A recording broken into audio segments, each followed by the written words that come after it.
بیان کیا جاتا ہے کہ پیران پیر حضرت سیدنا شیخ عبد القادر جیلانی رحمۃ اللہ علیہ جب حصول علم کے لیے اپنے گاؤں جیلان سے بغداد کے لیے روانہ ہوئے تو آپ کی والدہ ماجدہ نے آپ کو زیان را کے طور پر 40 دینار آپ کی گڈری میں سی دیے۔ چلتے وقت اپنے لخت جگر کو نصیحت کی کہ بیٹا خواہ کیسی ہی مصیبت اور برے حالات تمہیں پیش آئیں، سچ کا دامن ہاتھ سے نہ چھوڑنا اور جھوٹ کے نزدیک بھی نہ جانا، کیونکہ راست گوئی 1000 عبادتوں کی ایک عبادت ہے۔ سعادت مند فرزند نے عرض کی کہ اے والدہ میں صدق دل سے یہ عہد کرتا ہوں کہ آپ کی نصیحت پر ہمیشہ عمل کروں گا۔ گھر سے رخصت ہو کر آپ رحمۃ اللہ علیہ بغداد والے ایک قافلے میں شامل ہو گئے، کیونکہ اس دور میں طویل بیابانی راستوں میں تنہا سفر کرنا ممکن نہ تھا۔ اس نئے سفر میں ہمدان سے کچھ آگے قزاقوں کے ایک جتھے نے قافلے پر چھاپا مارا اور اہل قافلہ کا سب مال و اسباب لوٹ کر تقسیم کے لیے ایک جگہ جمع کر دیا۔ سیدنا حضرت شیخ عبد القادر جیلانی رحمۃ اللہ علیہ ایک طرف چپ چاپ یہ دردناک نظارہ دیکھ رہے تھے کہ ایک ڈاکو آپ کی طرف بڑھا اور پوچھا، کیوں میاں تمہارے پاس بھی کچھ ہے؟ آپ نے فرمایا، ہاں میرے پاس 40 دینار ہے۔ ڈاکو کو آپ کی بات پر یقین آیا اور وہ آپ کی ہنسی اڑاتا ہوا آگے بڑھ گیا۔ اتنے میں ایک دوسرا قزاق آپ کی طرف آیا اور آپ سے وہی سوال کیا۔ آپ نے اسے بھی یہی جواب دیا کہ میرے پاس 40 دینار ہے۔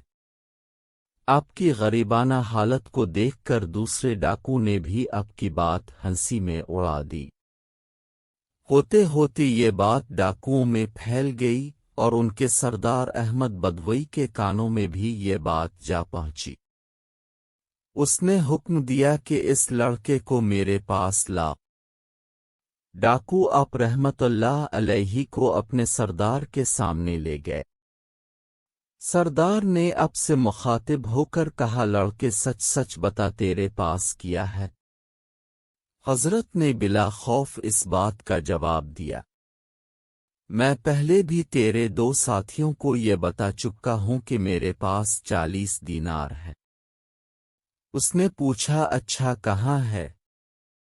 حضرت نے فرمایا، میری بغل کے نیچے گدڑی میں سلے ہوئے ہیں۔ سردار نے ایک ڈاکو کو حکم دیا کہ اس لڑکے کی تلاشی لو۔ چنانچہ اس نے آپ کی گدڑی ادھیڑ کر دیکھی تو اس میں واقعی 40 دینار نکل آئے۔ احمد بدوئی اور اس کے قزاق یہ دیکھ کر بہت حیران ہوئے۔ احمد بدوئی نے حیرانگی کے عالم میں حضرت سے پوچھا، لڑکے تمہیں معلوم ہے کہ ہم قزاق ہیں اور مسافروں کا سامان لوٹ لیتے ہیں، پھر بھی تم نے ان دیناروں کا بھید ہم پر ظاہر کر دیا، حالانکہ یہ رقم اس قدر محفوظ تھی کہ کسی کو اس کا وہم و گمان بھی گزر نہیں سکتا تھا۔ آخر کس چیز نے تمہیں سچ بولنے پر مجبور کیا؟ حضرت نے فرمایا، میری والدہ نے گھر سے چلتے وقت مجھے نصیحت کی تھی کہ ہمیشہ سچ بولنا۔ بھلا ان 40 دیناروں کی وجہ سے میں اپنی والدہ کی نصیحت کو کیوں فراموش کر دیتا اور اللہ تعالیٰ کو ناراض کر لیتا؟ حضرت کے الفاظ سن کر بدوئی بے حد متاثر ہوا اور اسی وقت اس پر رقت طاری ہو گئی۔ ندامت کے آنسو نے اس کے دل کی سیاہی کو دھو ڈالا اور اس نے آہ بھر کر کہا، اے بچے، تم پر خدا کی ہزاروں رحمتیں ہو کہ تم نے اپنے ماں کے عہد کا خیال رکھا، لیکن حیف ہے مجھ پر کہ میں نے اپنی ساری زندگی اپنے خالق کا عہد توڑتے گزار دی۔ اے بچے، تم نے مجھے ہدایت کی راہ دکھا دی، اب میں رہتی زندگی تک کبھی کسی کو تکلیف نہیں پہنچاؤں گا۔ یہ کہہ کر وہ حضرت کے قدموں پر گر پڑا اور رہزنی کے پیشے سے تائب ہو گیا۔ اس کے ساتھیوں نے جب یہ منظر دیکھا تو سب بے یک زبان پکار اٹھے کہ اے سردار، ہم بھی اس برے پیشے سے توبہ کرتے ہیں۔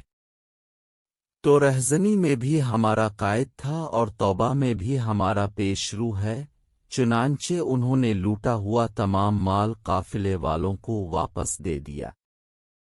سبق: اس واقعہ سے ہمیں یہ سبق ملتا ہے کہ سچ ہے کہ ماں کی گود بچے کے لیے پہلا مدرسہ ہوتی ہے، یعنی پہلی تربیت گاہ ہوتی ہے۔ چنانچہ اگر ماں بچپن میں ہی بچے کی اخلاقی تربیت کرے تو کوئی بیت نہیں کہ وہ آگے چل کر شیخ عبد القادر جیلانی بنے۔ لہذا اس واقعے سے ہم سب کو، خصوصاً ہماری ماؤں بہنوں کو خاص طور پر سبق حاصل کرنا چاہیے۔ اللہ تعالی ہمیں عمل کرنے کی توفیق عطا فرمائے۔ آمین۔